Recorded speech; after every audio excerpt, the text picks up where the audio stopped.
Oi, gente, e aí? Tava com saudade da gente por aqui, né? Fazia muito tempo que a gente não aparecia. Pois é, mas agora a gente voltou e a gente voltou com força total. E o primeiro assunto que a gente vai falar nesse retorno são as serpentes. Animais sempre cativam o público, né? Nós ranqueamos 4 serpentes, as mais peçonhentas do Brasil. Lembrando que, para fazer esse ranking, é muito difícil e é muito complexo. Por quê? Para isso, precisa ser levado em consideração 2 pontos. O primeiro deles é o número de acidentes ofídicos acontecidos aqui no Brasil. Então, o número de acidentes que as serpentes causam. Segundo, as consequências que esses acidentes causam. Tamanho da ferida, quantas feridas, se a pessoa morreu, se o veneno afetou o sistema nervoso, se não afetou, se afetou outro tipo de sistema.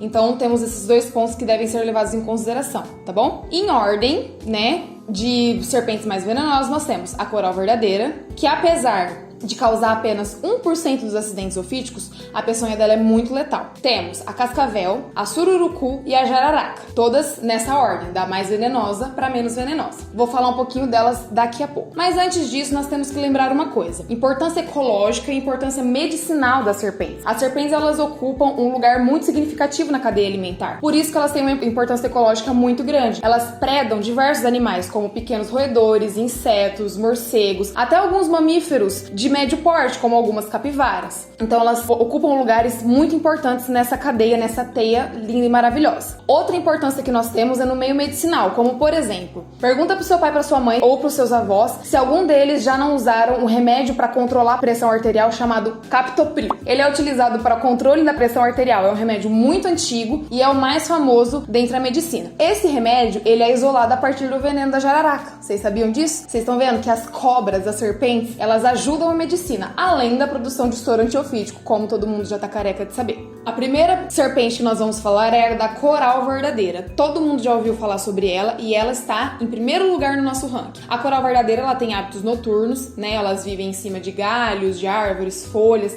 e até troncos em decomposição. A peçonha dela é neurotóxica e ela é altamente letal. Então, a maioria dos acidentes e das picadas que acontecem, o local da picada, feita a partir da coral verdadeira, fica dormente. E as pálpebras podem decair. Esses são alguns sintomas, né, de quando uma pessoa sofre um acidente com picada de coral verdadeira. E a mais correta forma de identificar a coral verdadeira e de verificar se ela não é uma coral falsa é a partir da dentição, ou seja, a partir da estrutura inoculadora, a posição dessa estrutura inoculante. A coral verdadeira tem uma dentição chamada de proteróglifa. O que quer dizer isso? Quer dizer que as duas presas que inoculam a peçonha estão na parte da frente da maxila, aqui, e da parte superior também. Já na coral falsa, as estruturas inoculantes estão na parte de trás, então você não vai conseguir ver. E na hora da mordida, você consegue diferenciar o tipo de dentição. No segundo lugar do nosso ranking, nós temos a mais famosa de todas, que é a cascavel. Por que famosa, né? Primeiro, ela é uma das serpentes mais conhecidas aqui do Brasil, especificamente por causa do seu barulho específico, que é o do seu guizo. Ela apresenta um guizo na sua cauda. E esse guizo forma esse barulho para avisar as presas. Ó, tem predador na área, tem cobra cascavel chegando por aqui, vamos fugir, vamos se esconder, porque ninguém quer ser predado, né? Então, ela avisa que ela tá no ambiente, que ela chegou para dominar ali. O papai chegou, o papai chegou, o papai chegou.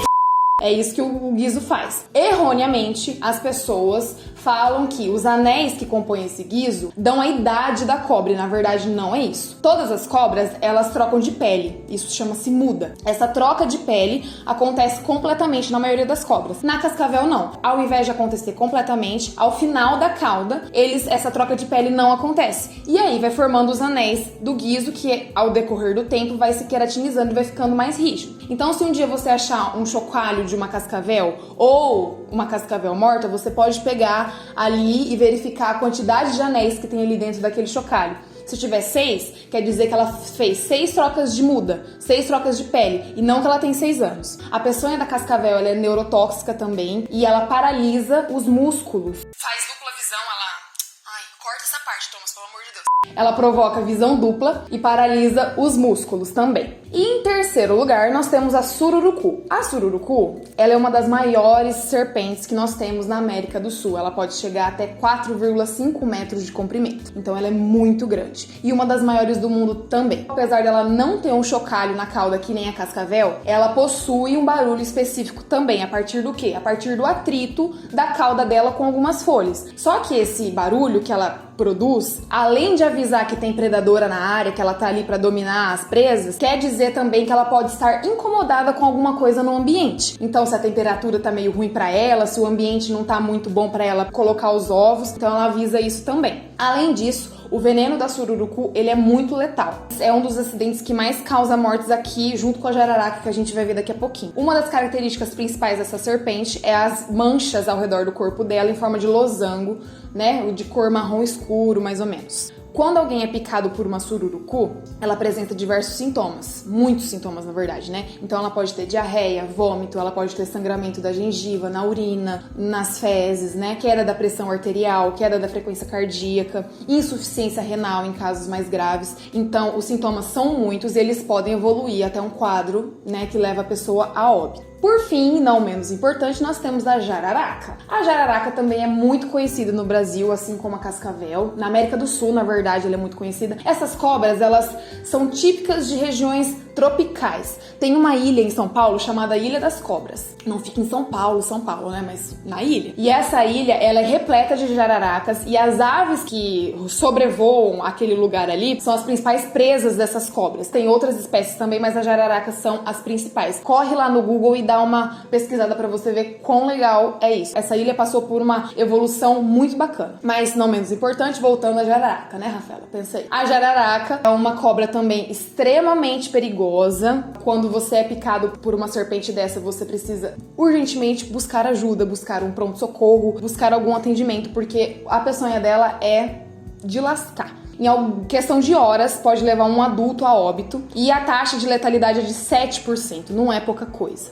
O veneno, né, a peçonha da jararaca, ela tem ação proteolítica. O que isso quer dizer? Quando você vê alguma região do corpo picada por uma serpente e tá necrosada, é porque o veneno tem ação proteolítica. A principal característica é essa, a necrose de algumas regiões que, em alguns casos, se não tem atendimento e se não tem aplicação do soro antiofídico, pode levar às outras regiões do corpo também essa necrose. Então, existem coquetéis que são aplicados na pessoa que foi picada e também o soro, que é a mais comum. Gente, então o que eu tinha pra falar era isso. Fiquem ligados aqui porque esse mês a tour de vídeos, nossa, são todas sobre animais. Todas sobre ranqueadas 5 curiosidades sobre alguns animais. Vamos falar sobre dinossauros, sobre animais da Disney, que vocês adoram os filmes da Disney, que eu sei. Então vamos falar sobre muitas coisas legais. Fiquem ligados aqui, compartilha com todo mundo, dá um like aí e se inscreve no canal.